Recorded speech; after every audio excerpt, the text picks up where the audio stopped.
بسم اللہ الرحمن الرحیم۔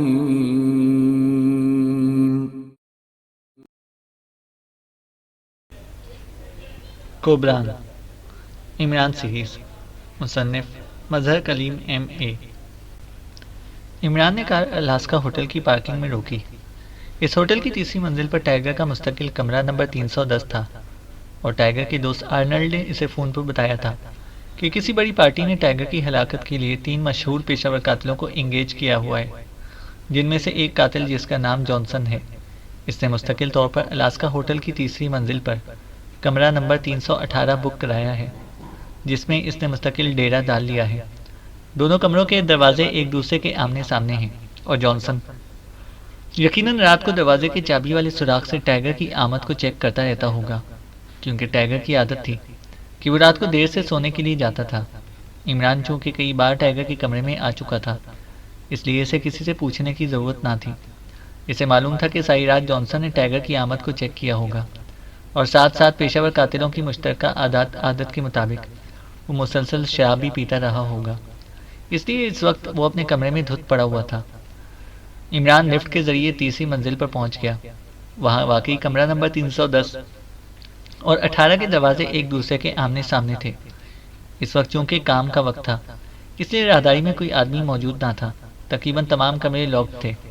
عمران کمرہ نمبر 318 سے آگے بڑھ گیا، تاکہ اگر جانسن جاگ رہا ہو تو وہ قدموں کی آواز اپنے کمرے کے دروازے کے سامنے رکتے سن کر یقیناً چونک پڑے گا، کیونکہ وہ جانتا تھا کہ پیشہ ور قاتل کام کے دوران کس قدر حساس ہو جاتے ہیں۔ اس لیے وہ آگے بڑھ گیا تھا۔ اس نے جیب سے گیس پسٹل نکالا اور پھر پنجوں کے بل چلتا ہوا واپس 318 نمبر کے کمرے کے دروازے پر پہنچا، اور اس نے ادھر ادھر دیکھا، لیکن راہداری میں کوئی موجود نہ تھا۔ عمران نے ہاتھ میں پکڑے ہوئے گیس پسٹل کی نال کا دہانہ چابی والے سوراخ کے اوپر رکھ کر ٹریگر دبا دیا۔ چھوٹا سا کیپسول اندر فرش پر گر کر پھٹا، اور چٹاخ کی ہلکی سی آواز بھی عمران کو سنائی دی، تو اس نے پسٹل واپس جیب میں ڈالا اور آگے بڑھ گیا۔ اسے معلوم تھا کہ جو اسپیشل گیس اس نے اندر فائر کی ہے وہ انتہائی زود اثر ہے، اور بند کمرہ ہونے کے باوجود بہت کم وقت میں فضا میں غائب ہو جائے گی۔ عمران راہداری کے آخری سرے سے واپس مڑا، اور اس نے جیب سے ماسٹر کی نکال کر ہاتھ میں دبا لی۔ چند لمحوں بعد وہ دوبارہ جانسن کے کمرے کے دروازے پر پہنچ گیا تھا۔ دروازے کے باہر نیم پلیٹ پر جانسن کا نام وہ پہلے ہی دیکھ چکا تھا، اس لیے وہ مطمئن تھا کہ آرنلڈ نے اسے غلط نہیں بتایا تھا، اور جانسن واقعی یہاں پر موجود ہے۔ اس نے کی ہول میں ماسٹر کی ڈالی، اور اسے تیزی سے مخصوص انداز میں دائیں بائیں گھمانا شروع کر دیا۔ چند لمحوں بعد کٹاک کی تیز آواز سنائی دی، تو عمران نے چابی نکال کر واپس جیب میں ڈال دی، اور ہینڈل گھما کر اس نے دروازہ کھول دیا۔ چند لمحوں تک دروازہ کھولے رکھنے کے بعد وہ اندر داخل ہوا، اور اس نے دروازہ بند کر دیا۔ کمرے میں ہلکی پاور کی لائٹ جل رہی تھی، اور ایک دبلا پتلا لیکن ورزشی جسم کا آدمی بیڈ پر پڑا ہوا تھا۔ اس کی آنکھیں بند تھیں۔ بیڈ کے نیچے شراب کی 2 بڑی بوتلیں خالی پڑی تھیں۔ ایک طرف کاندھے سے لٹکانے والا بڑا بیگ پڑا تھا۔ عمران نے آگے بڑھ کر بیگ کو کھولا اور اندر موجود سامان نکال کر میز پر باہر رکھ دیا۔ اس میں پرس کے ساتھ ساتھ چابیوں کا ایک گچھا بھی تھا، جس میں ماسٹر کی بھی موجود تھی۔ بیگ میں ایک گیس پسٹل اور ایک سائلنسر لگا جدید ترین مشین پسٹل بھی موجود تھا۔ اس بیگ کے خفیہ خانے میں اسے موجود سال کی ڈائری مل گئی۔ ڈائری میں تاریخ اور آگے نام اور اس سے آگے فنش کا لفظ لکھا ہوا تھا۔ اس کا مطلب تھا کہ جانسن جسے ہلاک کرتا تھا اس کا نام اور تاریخ لکھ لیا کرتا تھا۔ آخری اندراج 2 ماہ پہلے کا تھا، اور شکار کا نام پارسن تھا۔ چونکہ ابھی ٹائیگر اس کا شکار نہیں ہوا تھا، اس لیے جانسن نے اس کا نام ڈائری میں درج نہ کیا تھا۔ عمران نے ڈائری کو واپس بیگ میں ڈالا، اور اس نے ایک کھڑکی پر پڑا پردہ اتارا اور اسے رسی کے انداز میں بٹ کر اسے بے ہوش پڑے جانسن کو اٹھا کر ایک کرسی میں ڈال دیا، اور پھر پردے کی بنی ہوئی رسی سے اسے اس انداز میں باندھ دیا کہ وہ کسی صورت اسے کھول نہ سکے۔ پھر اسے دونوں ہاتھوں سے اس کی ناک اور منہ بند کر دیا۔ چند لمحوں بعد جب جانسن کے جسم میں حرکت کے آثار نمودار ہونے لگے تو عمران نے ہاتھ ہٹایا اور سامنے موجود دوسری کرسی پر بیٹھ گیا۔ اسے معلوم تھا کہ اس ہوٹل کے تمام کمرے لگژری رومز ہیں، اس لیے انہیں ساؤنڈ پروف بنایا گیا تھا، اور کمروں میں ہر قسم کی سہولت بھی مہیا کی گئی تھی۔ ویسے تو اس کے پاس جانسن کا سائلنسر لگا مشین پسٹل بھی موجود تھا، لیکن عمران اس وقت خالی ہاتھ بیٹھا ہوا تھا۔ چند لمحوں بعد جانسن نے کراتے ہوئے آنکھیں کھول دی، اور اس کے جسم نے جھٹکا سا کھایا، اور اس جھٹکے سے اس کی آنکھوں پر چھائی ہوئی دھند غائب ہو گئی۔ اور اس کی جگہ شعور کی چمک ابھر آئی۔ جانسن نے شعور میں آتے ہی پہلے ادھر ادھر دیکھا اور پھر اس کی نظر سامنے کرسی پر بیٹھے ہوئے عمران پر جم گئی۔ یہ سب کیا ہے؟ تم نے میرے کمرے میں گھس کر مجھے کیوں باندھ رکھا ہے؟ کون ہو تم اور کیا چاہتے ہو؟ جانسن نے بڑے کرخت لہجے میں کہا تو عمران بے اختیار ہنس پڑا۔ تمہاری ڈائری کے مطابق تم اب تک 40 افراد کی جانیں لے چکے ہو۔ ایسے آدمی کے اعصاب اتنے ہی مضبوط ہونے چاہیے جتنے تمہارے ہیں۔ میں تمہیں یہ بتانے آیا تھا کہ ٹائیگر دارالحکومت میں موجود نہیں ہے اور کچھ دنوں تک اس کی واپسی کی امید بھی نہیں ہے۔ تم مین کلر ہو، وہ اسنیک کلرز کے ساتھ اسنیکس کے سروں کو کچلنے کا کام کر رہے۔ عمران نے مسکراتے ہوئے کہا۔ تم کون ہو؟ جانسن نے ایک بار پھر سخت لہجے میں کہا۔ اس کا لہجہ تو ایک طرف، اس کے چہرے پر بھی خوف کے تاثرات موجود نہیں تھے۔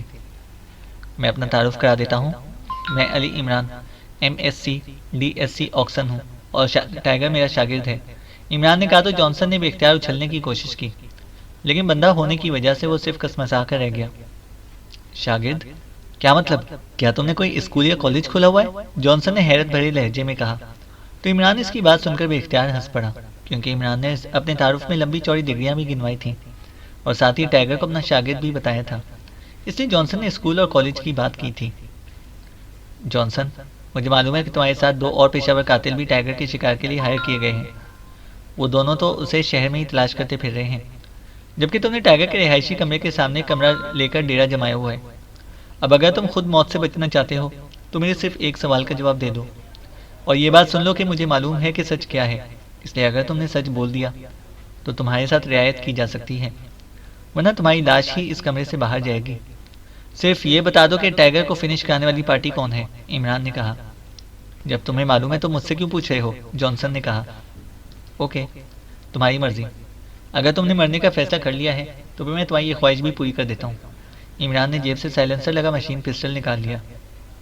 یہ تو میرا مشین پسٹل ہے، یہ تم نے کہاں سے اٹھایا؟ جانسن نے یکلخت چیختے ہوئے کہا۔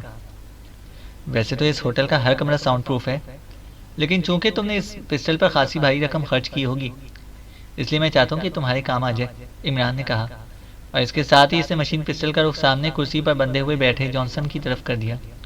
عمران کے چہرے پر یکلخت بے پناہ صفاقی کے تاثرات ابھر آئے تھے، تو جانسن کے چہرے پر پہلی بار خوف کے تاثرات ابھر آئے۔ اس کی آنکھوں سے بھی خوف ٹپکنے لگا تھا۔ بتاتا ہوں، مت مارو مجھے، جانسن نے خوفزدہ انداز میں چیختے ہوئے کہا۔ بولتے رہو، لیکن یاد رکھو کہ جو کچھ بتاؤ گے اسے کنفرم بھی کرانا پڑے گا، عمران نے اسی طرح سخت لہجے میں کہا۔ وہ پارٹی آغا جبار ہے جو دارالحکومت میں رہتا ہے، قومی اسمبلی کا 2 بار ممبر بھی رہا ہے، بہت بڑا جاگیردار اور پاکستان میں سیڈ کے بزنس کا آئیکن ہے، یعنی سب سے بڑا بزنس مین، جانسن نے تیز لہجے میں بولتے ہوئے کہا۔ ٹھیک ہے، لیکن اسے کنفرم کراؤ، عمران نے کہا۔ کیسے؟ کیا مطلب؟ میں سچ کہہ رہا ہوں، جانسن نے کہا۔ تمہیں اس کا فون نمبر تو معلوم ہوگا، وہ بتاؤ، میں تمہارے فون سے اسے کال کر کے ریسیور تمہارے کان سے لگا دوں گا۔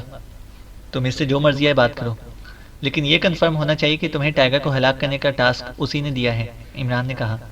ٹھیک ہے، ملاؤ نمبر، جانسن نے کہا۔ تو عمران نے سائڈ تپائی پر موجود فون کا مخصوص بٹن دبا کر اسے ڈائریکٹ کیا، اور پھر جانسن نمبر بولتا گیا اور عمران وہ نمبر پریس کرتا چلا گیا۔ آخر میں عمران نے لاؤڈر کا بٹن بھی پریس کر دیا تو دوسری طرف گھنٹی کی آواز سنائی دی۔ یس، PA ٹو آغا جبار، چلنا مبارک، نسوانی آواز سنائی دی۔ عمران نے ریسیور جانسن کے کان سے لگا دیا، البتہ لاؤڈر کی وجہ سے دوسری طرف کی آواز اسے بھی سنائی دے رہی تھی۔ میرا نام جانسن ہے اور مجھے آغا جبار نے ایک ٹاسک دیا ہے اور میں اس سلسلے میں آغا جبار سے بات کرنا چاہتا ہوں، جانسن نے کہا۔ آپ کہاں سے بول رہے ہیں؟ PA نے کہا۔ دارالحکومت سے۔ تم بات کرو، فضول باتیں مت کرو، جانسن نے غصیلے لہجے میں کہا۔ ہولڈ کریں، دوسری طرف سے کہا گیا۔ یس، آغا جبار بول رہا ہوں، چند لمحوں کی خاموشی کے بعد ایک بھاری آواز سنائی دی۔ جانسن بول رہا ہوں آغا صاحب، جانسن نے کہا۔ ہاں بولو، کیا رپورٹ ہے؟ کیا تمہارا شکار ختم ہو گیا یا نہیں؟ دوسری طرف سے آغا جبار نے کہا۔ جب سے آپ نے مجھے اس ٹائیگر کو فنش کرنے کا ٹاسک دیا ہے تب سے میں ہوٹل الاسکا میں ٹائیگر کے کمرے کے سامنے والے کمرے میں موجود ہوں، لیکن ٹائیگر سرے سے یہاں پر آیا ہی نہیں ہے۔ میں ساری رات جا کر اس کا انتظار کرتا رہتا ہوں، اب میں تھک گیا ہوں، اس لیے میں ہوٹل چھوڑ کر واپس جا رہا ہوں۔ میرے آدمی ٹائیگر کو تلاش کرتے رہیں گے، جیسی کوئی اطلاع ملی ٹاسک مکمل کر دوں گا، جانسن نے کہا۔ ٹھیک ہے، باقی 2 کی طرف سے بھی یہی رپورٹیں مل رہی ہیں کہ ٹائیگر دارالحکومت میں کہیں نظر نہیں آ رہا۔ بہرحال تم نے ٹاسک مکمل کرنا ہے، آغا جبار نے کہا۔ وہ تو ظاہر ہے کرنا ہے، جانسن نے جواب دیتے ہوئے کہا۔ اوکے، آغا جبار نے کہا اور اس کے ساتھ ہی رابطہ ختم ہو گیا۔ تو عمران نے ریسیور واپس کیڈل پر رکھ دیا۔ اوکے، میں اب جا رہا ہوں، لیکن کیا تم بتا سکتے ہو کہ باقی 2 قاتل کون ہیں جنہیں آغا جبار نے ہائر کیا ہے؟ عمران نے کہا۔ نہیں، اسے نام نہیں بتائے، اور دارالحکومت میں بے شمار پیشہ ور قاتل ہیں، جانسن نے جواب دیا، اور عمران اس کے لہجے سے ہی سمجھ گیا کہ وہ سچ بول رہا ہے۔ میں بتاتا ہوں، تم صرف کنفرم کر دو کہ یہ واقعی پیشہ ور قاتل ہیں، عمران نے کہا۔ ہاں بتاؤ، میں تقریباً سب کو جانتا ہوں کیونکہ میں اس وقت سب سے سینئر ہوں، جانسن نے بڑے فخریہ لہجے میں کہا۔ تو عمران اس کی سینیورٹی پر بے اختیار ہنس پڑا۔ ایک کا نام اینتھونی بتایا گیا ہے جسے سیریل کلر بھی کہتے ہیں، اور دوسرے کا نام ولف ہے، عمران نے کہا۔ ہاں، یہ دونوں طویل عرصے سے یہ پیشہ اپنائے ہوئے ہیں، جانسن نے اس بات میں سر ہلاتے ہوئے کہا۔ ان کے اڈے کہاں ہیں؟ عمران نے کہا۔ اینتھونی تو ریڈ لائٹ ہوٹل میں اٹھتا بیٹھتا ہے اور وہیں رہتا بھی ہے، جبکہ ولف چراغ کے ہوٹل میں اٹھتا بیٹھتا ہے، جانسن نے کہا۔ تو عمران چونک پڑا۔ چراغ کا ہوٹل کہاں ہے؟ عمران نے چونک کر کہا، کیونکہ یہ نام اسے پہلی بار سنا تھا، اور نام سے ہی ظاہر ہو رہا تھا کہ یہاں عام سا ہوٹل ہے جہاں لوگ چائے پیتے ہیں یا کھانے کا شوق میں وہاں پر جاتے ہیں۔ دارالحکومت کے نواح میں ایک چھوٹا سا شہر ہے جس کا نام رحمت پورہ ہے، وہاں چراغ کا ہوٹل بے حد مشہور ہے۔ وہاں مقامی شراب، ہر قسم کی منشیات اور عورتیں تک آسانی سے مل جاتی ہیں، اور کچھ چراغ کا روب اور کچھ رشوت، اس لیے وہاں پولیس کبھی نظر نہیں آتی۔ چراغ اس علاقے کا بہت بڑا بدماش ہے۔ اس ولف کا اصل نام عاصم ہے، لیکن اس کی فطرت اور لوگوں سے سلوک کی وجہ سے لوگ اسے ولف یعنی بھیڑیا کہنا شروع کر دیا ہے، اور اب اس کا یہی نام مشہور ہو گیا۔ ویسے یہ ولف چراغ کے بڑے بھائی کا بیٹا اور چراغ کا بھتیجا ہے، اس لیے وہ وہیں اٹھتا بیٹھتا ہے، جانسن نے تفصیل سے بات کرتے ہوئے کہا۔ اوکے، تم کہہ رہے ہو کہ تم ان دونوں سے سینئر ہو، تو کیا تم شکاروں کی تعداد کے لحاظ سے بھی سینئر ہو، یا صرف عمر کے حساب سے اپنے آپ کو سینئر کہہ رہے ہو؟ عمران نے کہا۔ ہمارے پیشے میں شکاروں کی تعداد سے سینئر جونیئر سمجھا اور کہا جاتا ہے۔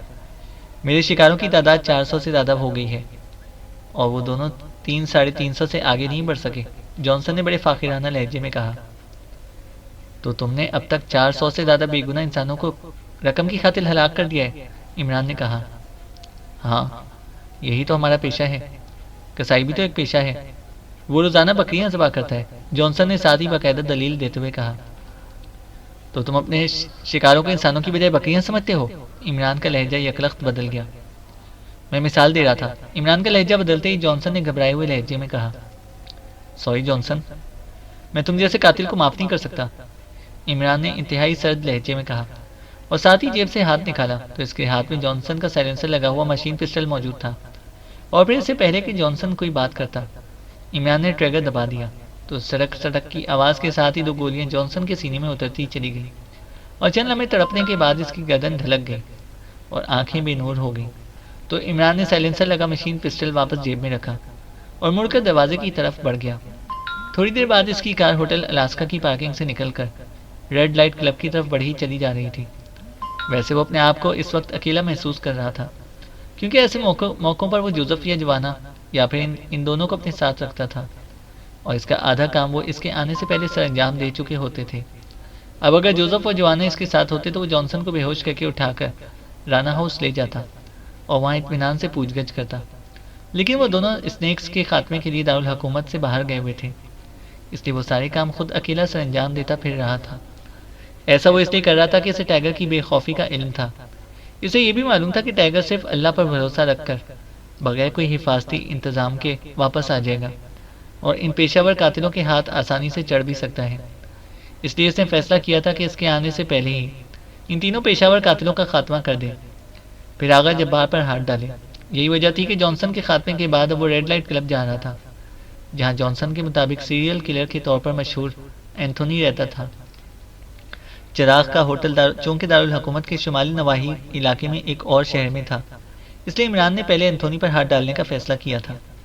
ریڈ لائٹ کلب اس کا دیکھا ہوا تھا اور وہ کئی بار وہاں آ چکا تھا، گو کہ اس کلب کی اصل رونق رات کے گئے عروج پر ہوتی تھی، لیکن دن کے وقت بھی لوگ یہاں آتے جاتے رہتے تھے۔ کلب کا مالک اور جنرل مینیجر اسمتھ تھا، جو اپنے آپ کو لارڈ اسمتھ کہلواتا تھا۔ عمران اس سے چونکہ سپر فیاض کے ذریعے ملا تھا، اس لیے وہ عمران کی عزت بھی کرتا تھا اور جب سے اسے معلوم ہوا تھا کہ عمران سر عبد الرحمان کا اکلوتا بیٹا ہے اور وہ پاکستان سیکرٹ سروس کے لیے کام بھی کرتا ہے، تب سے لارڈ اسمتھ اس کے سامنے اس طرح بیت جاتا تھا جیسے اس کی عمران کے سامنے کوئی حیثیت ہی نہ ہو۔ لیکن عمران کبھی کبھار ہی یہاں پر آتا تھا۔ وہ زیادہ تر لابی میں بیٹھ کر کافی پی کر وہیں سے واپس ہو جاتا تھا۔ یہاں کی کافی بے حد مشہور تھی اور عمران کو بھی پسند تھی، اس لیے وہ اکثر یہاں آتا جاتا رہتا تھا۔ اس نے کلب پہنچ کر کار پارکنگ میں روکی جہاں چند ہی کاریں موجود تھیں، جبکہ رات کو یہ جگہ کاروں کا شو روم دکھائی دیتی تھی۔ پارکنگ بوائے سے کارڈ لے کر عمران کلب کے مین گیٹ کی طرف بڑھ گیا، لیکن مین گیٹ سے اندر ہال میں جانے کی بجائے وہ آگے بڑھ گیا۔ اسے معلوم تھا کہ دوسری طرف بھی ایک راستہ موجود ہے جو براہ راست اسمتھ کے آفس تک جاتا ہے۔ کلب سے آفس تک پہنچنے میں کافی دشواری کا سامنا کرنا پڑتا تھا، اس لیے عمران جب بھی لارڈ اسمتھ سے ملنے آتا تھا تو اسی راستے سے آتا جاتا تھا، جبکہ کافی پینے کے لیے وہ ہال میں چلا جاتا تھا۔ پھر تھوڑی دیر بعد وہ لارڈ اسمتھ کے آفس تک پہنچ گیا۔ راستے میں 2 جگہ پر مسلح افراد موجود تھے، لیکن وہ عمران کو جانتے تھے، اس لیے انہوں نے اسے روکنے کی بجائے الٹا سلام کیے۔ عمران ان کے سلاموں کا جواب دیتا ہوا آفس تک پہنچ گیا۔ یہ آفس کا عقبی دروازہ تھا اور ظاہر ہے کہ اندر سے بند بھی تھا، مگر عمران کو معلوم تھا کہ کیا کرنا ہے، اس لیے وہ مطمئن تھا۔ پھر بند دروازے پر پہنچ کے اسے دستک دی تو چند لمحوں بعد دروازہ کھلا اور ایک مسلح آدمی باہر آ گیا، لیکن عمران کو دیکھ کر وہ چونک پڑا۔ آپ؟ اس نے چونک کر کہا۔ ہاں، لارڈ صاحب اپنے آفس میں موجود ہیں یا نہیں؟ عمران نے کہا۔ جی موجود ہیں، میں نے اطلاع دیتا ہوں، سیکیورٹی گارڈ نے کہا اور تیزی سے واپس چلا گیا۔ کچھ دیر بعد دروازہ ایک بار پھر کھلا تو لمبے بالوں اور گھنی مونچھوں والا دیو قامت جسامت کا مالک آدمی جس نے ہلکے رنگ کا سوٹ پہن رکھا تھا باہر آ گیا۔ یہ کلب کا مالک لارڈ اسمتھ تھا۔ آپ آئیے آئیے، مجھے جب بتایا گیا تو میں خود آپ کے استقبال کے لیے آ گیا، لارڈ اسمتھ نے قدرے خوش آمدانہ لہجے میں کہا۔ تھینکس لارڈ، عمران نے مسکراتے ہوئے کہا، اور پھر وہ دونوں آفس میں پہنچ گئے۔ لارڈ اسمتھ اپنی اونچی پشت کی ریوالونگ والی چیئر پر، جبکہ عمران میز کی سائڈ پر موجود ایک کرسی پر بیٹھ گیا۔ کیا منگواؤں، کافی یا جوس؟ لارڈ اسمتھ نے کہا۔ کافی منگوا لیں، آپ کی کافی کی شہرت تو ساری پاک ایشیا میں پھیلی ہوئی ہے، عمران نے کہا تو لارڈ اسمتھ کا چہرہ یکلخت پھول کی طرح کھل اٹھا۔ آپ نے تعریف کر دی ہوگی، اس لیے سب تعریف کرنے پر مجبور ہوں گے، لارڈ اسمتھ نے خوش آمدانہ انداز میں مسکراتے ہوئے کہا، اور انٹرکام کا ریسیور اٹھا کر اس نے عمران کے لیے ہاٹ کافی لانے کو کسی کو کہا اور ریسیور رکھ دیا۔ تمہارے کلب میں ایک آدمی اینتھونی رہتا ہے، وہ پیشہ ور قاتل ہے اور سنا ہے کہ وہ سیریل کلر بھی کہلاتا ہے، عمران نے کہا۔ اوہ، تم اینتھونی کی بات کر رہے ہو؟ کیا ہوا ہے؟ کیا تمہیں اس سے کوئی کام ہے؟ لارڈ اسمتھ نے ایک جھٹکے سے پیچھے کی طرف ہٹتے ہوئے کہا۔ ارے نہیں، مجھے ایسے پیشہ ور قاتلوں سے کیا لینا دینا، میں تو اسے چند معلومات حاصل کرنا چاہتا ہوں جس کا اسے معقول معاوضہ بھی دیا جائے گا، عمران نے مسکراتے ہوئے کہا۔ میں اس کے بارے میں کچھ کہہ نہیں سکتا کیونکہ اس نے مجھے دھمکی دی تھی کہ اگر میں نے اسے کلب سے نکالا تو وہ مجھ سمیت میرے سارے خاندان کو گولیاں مار کر ہلاک کر دے گا۔ حالانکہ اس نے کلب کے ایک کمرے پر زبردستی قبضہ کر رکھا ہے، شراب بے تحاشا پیتا ہے، کبھی اس نے شراب کا یا کھانے کا بل نہیں دیا، لیکن میں کیا کروں، نہ پولیس اس کے خلاف کوئی کارروائی کرتی ہے نہ انٹیلیجنس، لارڈ اسمتھ نے رو دینے والے لہجے میں کہا۔ اچھا یہ بات ہے، تو تم فکر مت کرو، مجھ سے ملاقات کے بعد وہ تمہارا کلب ہمیشہ کے لیے چھوڑ جائے گا، عمران نے کہا تو لارڈ اسمتھ بے بسی کے انداز میں ہنس پڑا۔ اس دوران کافی عمران کو سرو کر دی گئی تھی، اس لیے عمران باتوں کے دوران کافی سپ بھی کرتا جا رہا تھا۔ اس کا کمرہ نمبر 210 ہے، لیکن وہ زیادہ وقت لابی میں بیٹھ کر مسلسل شراب پیتا رہتا ہے، تم اس سے وہیں ملاقات کر لو، اسمتھ نے کہا۔ اس کا حلیہ بتاؤ تاکہ میں اسے پہچان سکوں، عمران نے کہا۔ یہ بڑی بڑی مونچھیں، سر سے گنجا، جسمانی لحاظ سے دیو ہیکل، کرخت لہجہ، غصیلی آواز، لارڈ اسمتھ نے جس انداز میں حلیہ بتایا تھا، عمران اس کے اس انداز پر بے اختیار ہنس پڑا، کیونکہ لارڈ اسمتھ کا لہجہ اس کی نفرت کو عیاں کرتا تھا۔ اوکے، پھر مجھے اجازت، عمران نے اٹھتے ہوئے کہا۔ ٹھہرو، میں سپروائزر کو بلاتا ہوں، وہ تمہیں اس کی نشاندہی بھی کر دے گا، لارڈ اسمتھ نے کہا، اور عمران نے اس بات میں سر ہلا دیا اور اس نے انٹرکام کا ریسیور اٹھا کر چند نمبر پریس کر دیے۔ سپروائزر، ایڈورڈ کو میرے آفس میں بھجواؤ فوراً، لارڈ اسمتھ نے کہا اور ریسیور رکھ دیا۔ تھوڑی دیر بعد دروازہ کھلا اور ایک ادھیڑ عمر آدمی اندر داخل ہوا۔ اس نے باقاعدہ یونیفارم پہنی ہوئی تھی، سینے پر سپروائزر کا بیج لگا ہوا تھا۔ اس نے سلام کیا اور مؤدبانہ انداز میں کھڑا ہو گیا۔ ایڈورڈ، سیریل کلر اینتھونی کہاں ہے؟ لارڈ اسمتھ نے ایڈورڈ سے مخاطب ہو کر کہا۔ سر، وہ صبح سے کار لے کر گیا ہوا تھا، ابھی تھوڑی دیر پہلے واپس آیا ہے، اس نے لابی کی بجائے کمرے میں ہی شراب اور کھانا طلب کیا ہے جو اسے سرو کیا جا رہا ہے۔ ایڈورڈ نے مؤدبانہ لہجے میں کہا، عمران صاحب کو اینتھونی سے ملنا ہے، انہیں اس کے کمرے تک چھوڑاؤ، لارڈ اسمتھ نے کہا۔ یس سر، آئیے سر، ایڈورڈ نے سر جھکاتے ہوئے کہا۔ تو عمران نے لارڈ اسمتھ کا شکریہ ادا کیا اور سپروائزر کے ساتھ وہ آفس سے نکل کر مختلف راہداریوں سے گزر کر لفٹ میں پہنچا اور پھر لفٹ کے ذریعے وہ دوسری منزل پر پہنچ کر کمرہ نمبر 200 کے سامنے پہنچ گئے۔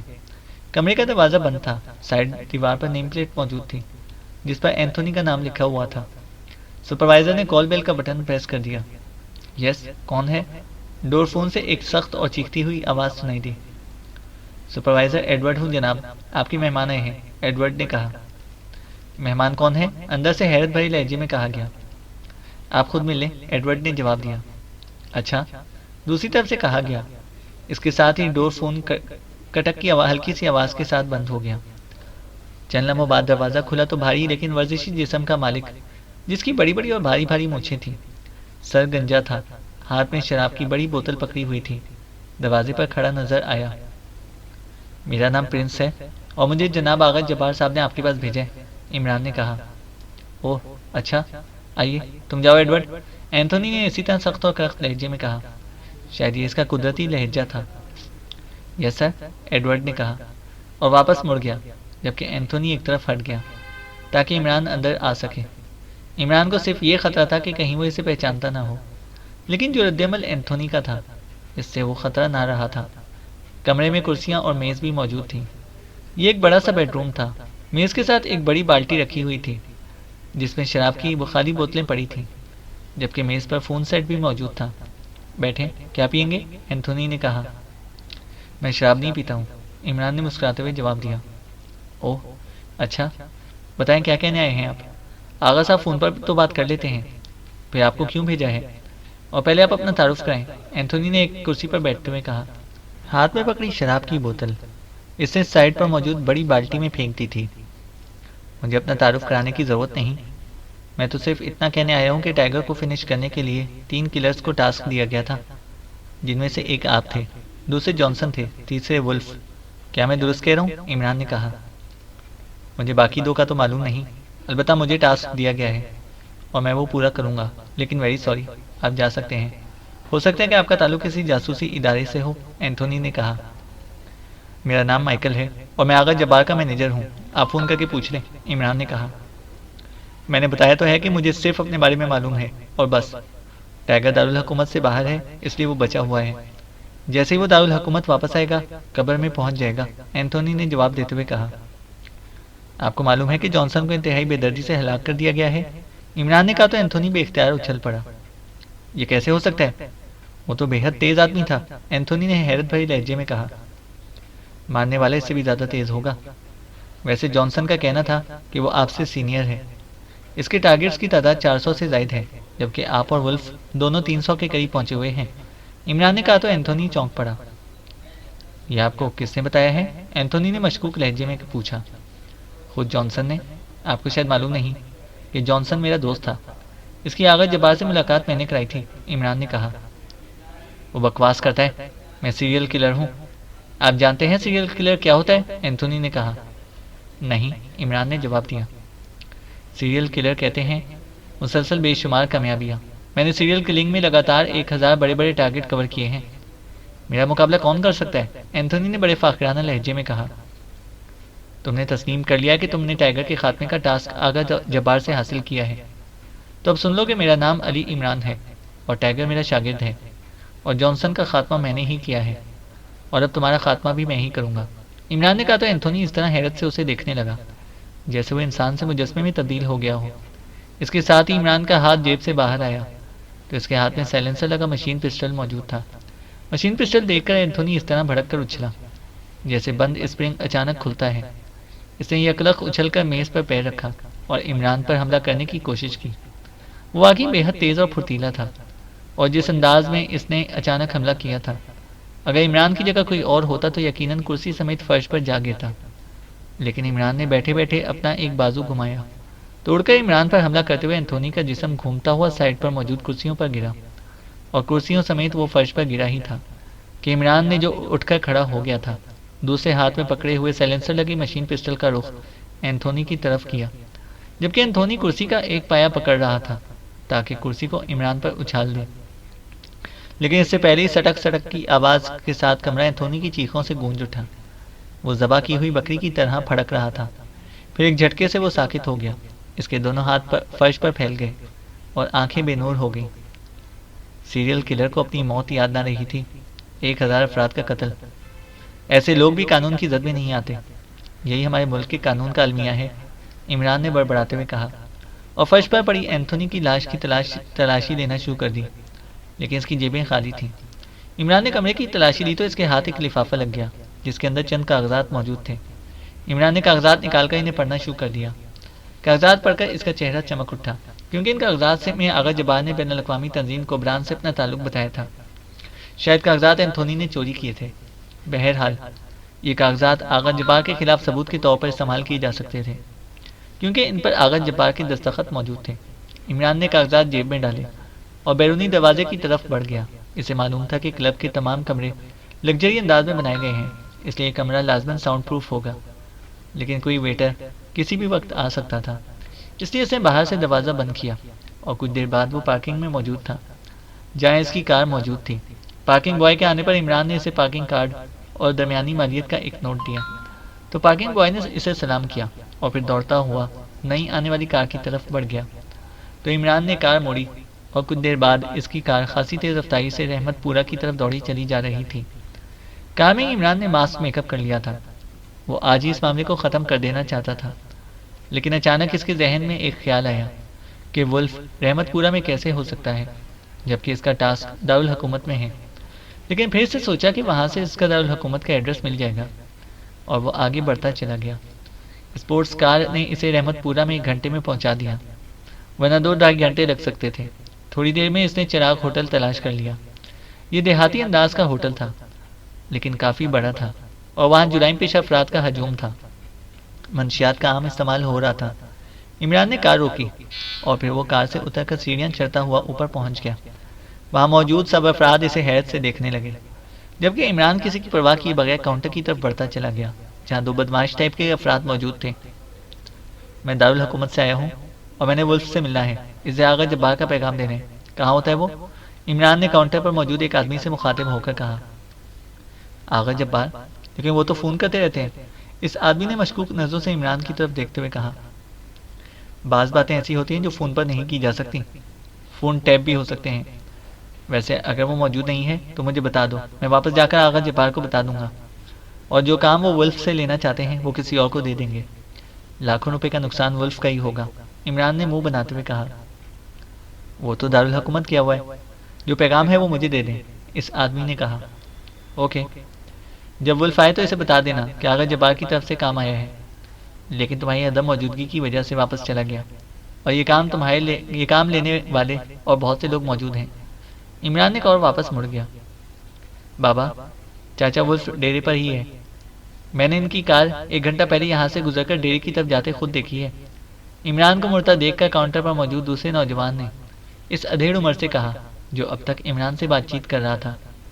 اوہ اچھا، میں نے نہیں دیکھا تھا، وہ ڈیرے پر موجود ہے تو پھر ٹھیک ہے، بابو صاحب کے ساتھ جاؤ اور انہیں ڈیرے پر پہنچا کر واپس آ جانا، یہاں بہت کام ہے، اس ادھیڑ عمر نے کہا۔ ٹھیک ہے بابا، نوجوان نے کہا اور کاؤنٹر کے پیچھے سے نکل کر عمران کی طرف آیا جو اس نوجوان کی بات سن کر رک گیا تھا۔ چلیں جناب، نوجوان نے عمران سے مخاطب ہو کر کہا۔ ہاں چلو، عمران نے کہا اور پھر وہ دونوں سیڑھیاں اتر کر ایک طرف موجود کار کی طرف بڑھ گئے۔ تمہارا نام کیا ہے؟ عمران نے اسے سائڈ سیٹ پر بٹھاتے ہوئے کہا۔ میرا نام قاسم ہے، نوجوان نے جواب دیتے ہوئے کہا۔ ولف تمہارا رشتہ دار ہے؟ عمران نے کہا۔ ہاں، وہ میرا چچا ہے، میرے والد جو کاؤنٹر پر کھڑے تھے اور جو آپ سے باتیں کر رہے تھے ولف کے سگے بڑے بھائی ہیں، قاسم نے جواب دیا۔ تمہارے پاپا کا نام چراغ ہے؟ عمران نے کار اسٹارٹ کر کے آگے بڑھاتے ہوئے کہا۔ نہیں، چراغ تو میرے دادا کا نام تھا جو فوت ہو چکے ہیں، قاسم نے بڑے فخریہ لہجے میں کہا تو عمران نے اس بات میں سر ہلا دیا۔ پھر قاسم کی رہنمائی میں کار دیہاتی انداز کے بنے ایک ڈیرے پر پہنچ گئی۔ اس ڈیرے کی 4 دیواری کچی مٹی کی بنی ہوئی تھی، گیٹ لکڑی کا تھا جو کھلا تھا، اور اندر ایک درمیانے ماڈل کی کار کھڑی تھی جس کا رنگ سرخ تھا۔ یہ کار چچا ولف کی ہے، قاسم نے کار کی طرف اشارہ کرتے ہوئے کہا، تمہارا چچا کام کیا کرتا ہے؟ عمران نے کار روک کر نیچے اترتے ہوئے کہا، وہ شہر میں کام کرتے ہیں، کوئی بڑا کام، مجھے تفصیل کا علم نہیں ہے، قاسم نے بھی کار سے نیچے اترتے ہوئے کہا، اور عمران نے مسکراتے ہوئے اس بات میں سر ہلا دیا۔ یہ یو ٹائپ عمارت تھی۔ گیٹ کے سامنے برآمدہ تھا اور برآمدے میں 4 مسلح افراد موجود تھے، جبکہ برآمدے میں کئی کمرے تھے اور لوگ ایک کمرے سے نکل کر دوسرے کمرے میں آ جا رہے تھے۔ آئیں، چچا کا کمرہ علیحدہ ہے اور وہاں ان کے بلائے بغیر کوئی نہیں جاتا، قاسم نے کہا تو عمران نے سر ہلا دیا۔ پھر قاسم پیچھے چلتا ہوا عمران ایک کمرے کے سامنے پہنچ گیا۔ کمرے کا دروازہ بند تھا۔ برآمدے میں آنے جانے والے لوگ عام لوگ تھے، جبکہ مسلح افراد نے اسے دیکھا ضرور، لیکن وہ خاموش رہے کیونکہ قاسم اس کے ساتھ تھا۔ قاسم نے بند دروازے پر دستک دی۔ کون ہے؟ اندر سے ایک چیختی ہوئی آواز سنائی دی۔ میں ہوں چچا قاسم، قاسم نے کہا۔ قاسم، تم کیوں آئے ہو؟ وہی چیختی ہوئی آواز دوبارہ سنائی دی۔ شہر سے آپ کا مہمان آیا ہے، آپ سے ملنے کے لیے، آغا جبار نے بھیجا ہے، قاسم نے جواب دیا۔ اوہ اچھا، آغا جبار کا نام سنتے ہی ولف نے کہا، اور پھر کچھ دیر بعد دروازہ کھلا تو دروازے پر ایک درمیانے قد لیکن گھٹے ہوئے جسم کا مالک، ایک درمیانی عمر کا آدمی کھڑا تھا۔ اس نے جینس کی پینٹ اور شرٹ کے اوپر سیاہ رنگ کی لیدر جیکٹ پہنی ہوئی تھی۔ اس کے چہرے پر سختی اور صفاقی نمایاں تھی۔ سر کے بال اسپرنگوں کی طرح تھے۔ اسے سیاہ رنگ کی بڑی بڑی مونچھیں بھی رکھی ہوئی تھیں۔ میرا نام مائیکل ہے اور مجھے آغا جبار نے آپ کو ایک پیغام دینے کے لیے بھیجا ہے، عمران نے خود ہی بولتے ہوئے کہا۔ آؤ اندر آ جاؤ، اور قاسم تم جاؤ، ولف نے کرخت لہجے میں کہا۔ تو قاسم سلام کر کے مڑا اور واپس چلا گیا، جبکہ عمران کے کمرے میں داخل ہونے کے بعد ولف نے دروازہ بند کر دیا۔ کمرے کے ایک کونے میں میز اور اس کے گرد کرسیاں موجود تھیں۔ میز پر شراب کی ایک بوتل اور ایک گلاس موجود تھا۔ میز کی سائڈ پر ایک کارڈلیس فون بھی موجود تھا۔ بیٹھو، میں نے پہلے تمہیں کبھی دیکھا نہیں، حالانکہ میں اکثر آغا صاحب کے پاس آتا جاتا رہتا ہوں۔ شراب پیو گے؟ ولف نے کرسی پر بیٹھتے ہوئے کہا۔ مجھے آغا جبار کے پاس آئے ہوئے بھی ایک ہفتہ ہوا ہے۔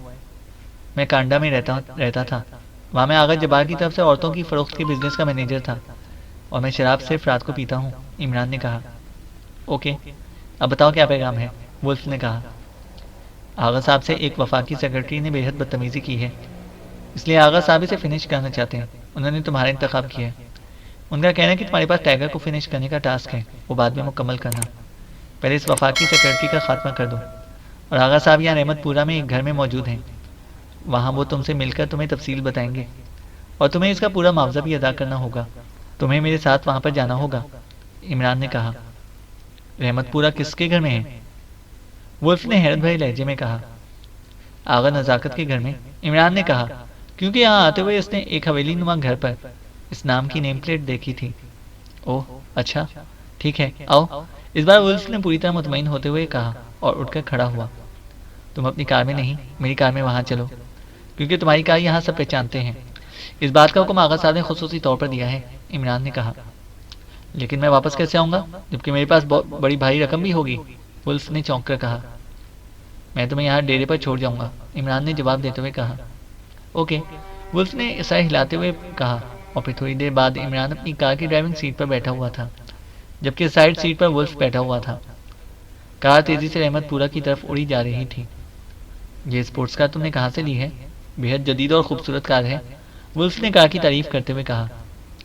یہ میں نے خصوصی آرڈر پر بنوائی ہے، عمران نے کہا، تو ولف نے اس بات میں سر ہلا دیا۔ تھوڑی دیر بعد کار جب ایک ویران علاقے میں پہنچی تو عمران نے ایک لخت کار کی رفتار کم کر دی تو ولف چونک پڑا۔ کیا ہوا؟ ولف نے چونک کر کہا۔ کار کو تمہاری نظر لگ گئی، عمران نے مسکراتے ہوئے کہا تو ولف بے اختیار ہنس پڑا۔ عمران نے کار روکی اور کار سے نیچے اتر گیا، تو ولف بھی دوسری طرف سے کار کا دروازہ کھول کر نیچے اتر آیا۔ عمران کار کے فرنٹ کی طرف بڑھ رہا تھا، جیسے بونٹ اٹھا کر انجن چیک کرنا چاہتا ہو، جبکہ ولف بھی کار کے فرنٹ کی طرف بڑھنے لگا، جیسے وہ بھی انجن دیکھنا چاہتا ہو۔ لیکن جیسے ہی وہ عمران کے قریب پہنچا، عمران کا بازو بجلی کی سی تیزی سے گھوما اور اس کی کھڑی ہتھیلی کا بھرپور وار ولف کی گردن پر پڑا اور وہ چیختا وہ اچھل کر نیچے جا گرا۔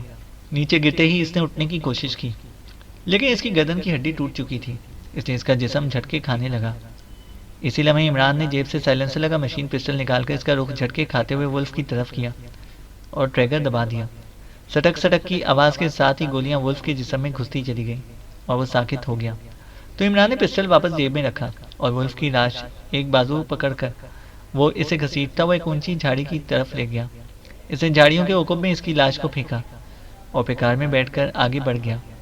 عمران نے اس سڑک کا انتخاب اس لیے کیا تھا کیونکہ یہاں آتے ہوئے اس نے چیک کر لیا تھا کہ ٹریفک نہ ہونے کے برابر ہے، اور اس کا اندازہ درست ثابت ہوا۔ اس دوران کوئی کار تو ایک طرف، کوئی موٹر سائیکل، سائیکل سوار یا پیدل آدمی بھی وہاں سے نہ گزرا تھا۔ عمران نے کار اسٹارٹ کی اور پھر اس کی اسپورٹس کا انتہائی تیز رفتاری سے دارالحکومت کی طرف بڑھی چلی جا رہی تھی۔ عمران کے چہرے پر اطمینان کے تاثرات نمایاں تھے۔ چینل کو سبسکرائب کریں اور بیل آئیکن کو پریس کریں تاکہ ہماری ہر اپڈیٹ آپ کو بر وقت مل سکے۔